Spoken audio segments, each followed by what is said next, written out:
So this is the Ableton interface. This is a new session that I just launched. I was given an audio and a MIDI track to begin with, and I've renamed this track Box because we're going to be creating a vocal chain on it.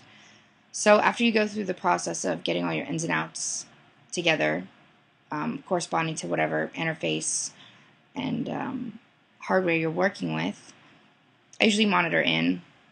Right now I have nothing connected, but we'll be going over that in a little bit. So I'm just going to go through the actual click and point of putting this vocal chain together for people who have more of a visual sense of learning. So obviously if you click down here, there's all different types of compressors, and some people might be using third-party plugins, which would be in this plugin section here.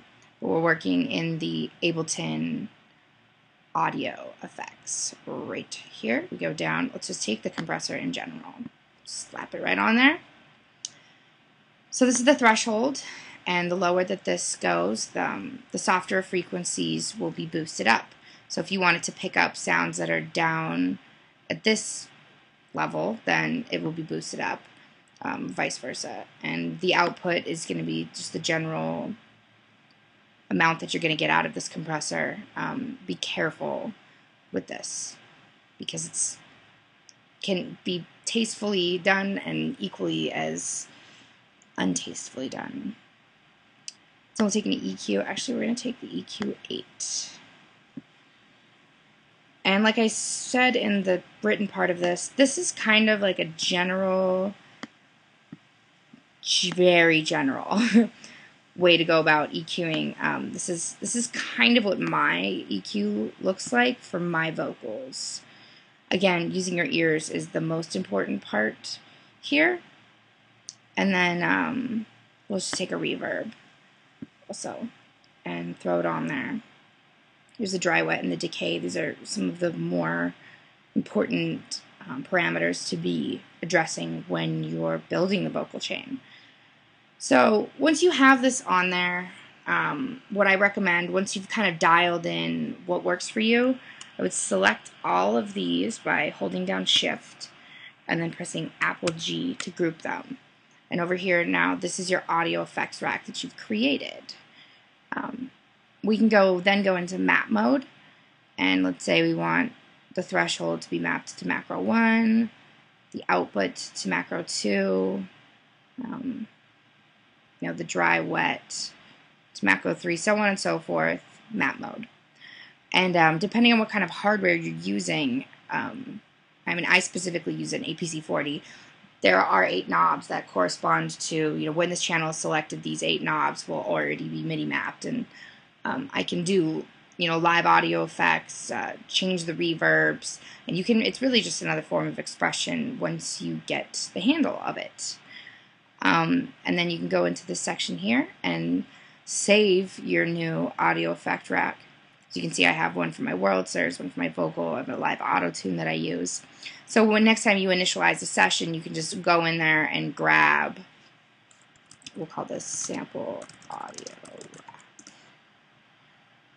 Okay, and then we'll go back here, starting a new audio track here.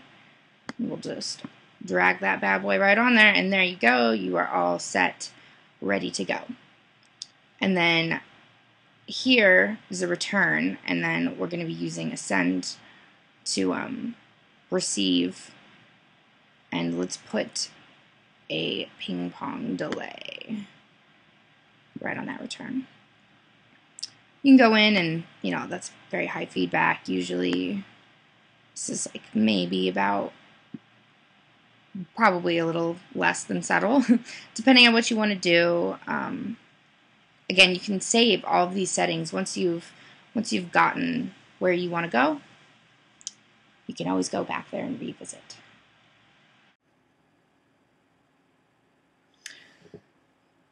Hello.